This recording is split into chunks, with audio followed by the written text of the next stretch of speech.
Hi, my name is Lesley. I take care of Def Leppard's dressing rooms, wardrobe, diet, life, social life, children, anything.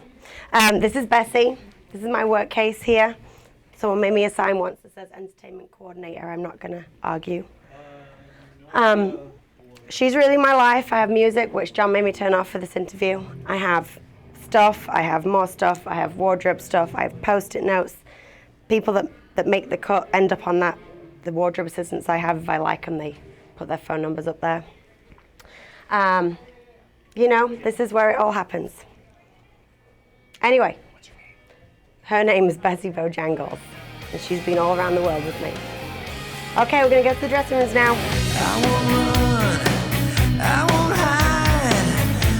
This is the hospitality room. Every day we come in real early and we make it all pretty like this. I have a lady that helps me normally in the mornings, and we hang everything up.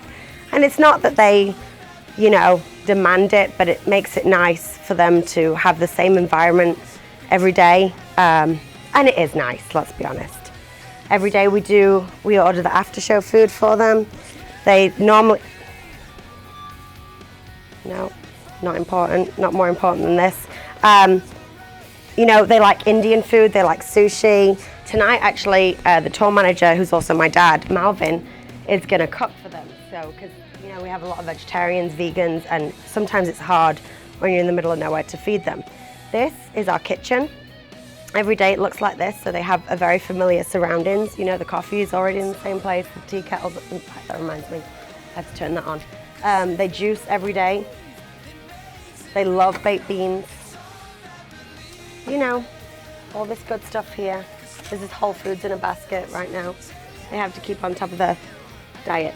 On the road is very hard to eat and be merry at the same time. This is all our food pictures up here of the crew. We actually decided to take pictures of us eating all really, really fattening foods and drinking beer, so when they're juicing, they can really just remember why they're doing it. All right, let's go into the dressing room. This is the dressing room. You know, each of them have their own case in here. We have the same kind of vibe as next door, but a little bit more spacious and less furniture. Next door is where all the guests are. Here is just for the guys. This is Sav's case, Vivian's case. This is Phil's case up here. I put Joe's case today by the piano because, let's be honest, he would be really angry if I did put someone else's by the piano. And this is Rick Allen's case here. Rick Allen is my child of the group. His case is a mess. He never wears any of his clothes, throws them all on the floor. But you know, he's a good guy and I love him. I imagine that there's going to be some piano playing here later today. If I did not put this iPod player up here, I'd probably be fired, because this is where all the warm-up tapes get, you know, sung, and they do their la la la la la la la. And that's about it. They drink lots of lemonade, lots of Gatorade, this coconut water. They love the coconut water, and they you know, really look out for themselves. We actually came in backwards, but these plants have probably been all the way around the world, because every day they see their plants, because every day you're in a different venue and it gets really complicated to remember where you're going. So they just look out for the plants. This is the quiet room. This is the blue, vibey room. The quiet room originated maybe 15, 20 years ago when Sav wanted a place to do yoga. This isn't really a room to do yoga anymore. The crew do not come in here after the show and drink this whole bottle of Jameson's.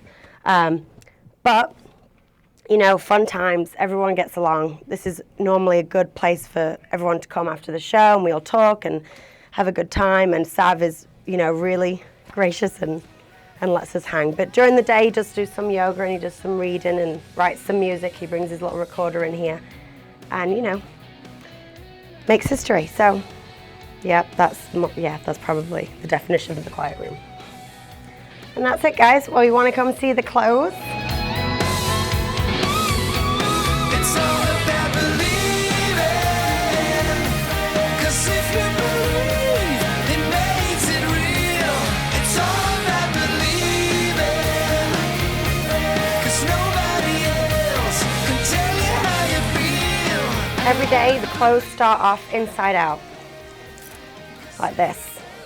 and we take vodka, the really cheap stuff though, not your Absolute or, you know, Sky Vodka, Grey Goose or anything like that. We put it in this bottle with some water and we spray it. This actually kills the bacteria in the clothes. Some of the pieces that cannot be dry cleaned, this is a good way to clean your clothes at home. So if you're ever in a fix, this is what you need to go out and buy, $2.99. A lot of the clothes stay outside. They stay in the sunshine. They get dry, especially the leather pants, because they, you know, they retain the most water. And they come on in here, and in the afternoon we'll flip them around and give them a steam, and they go on stage, and we go through the whole thing all over again. And that's it. Thanks. Bye.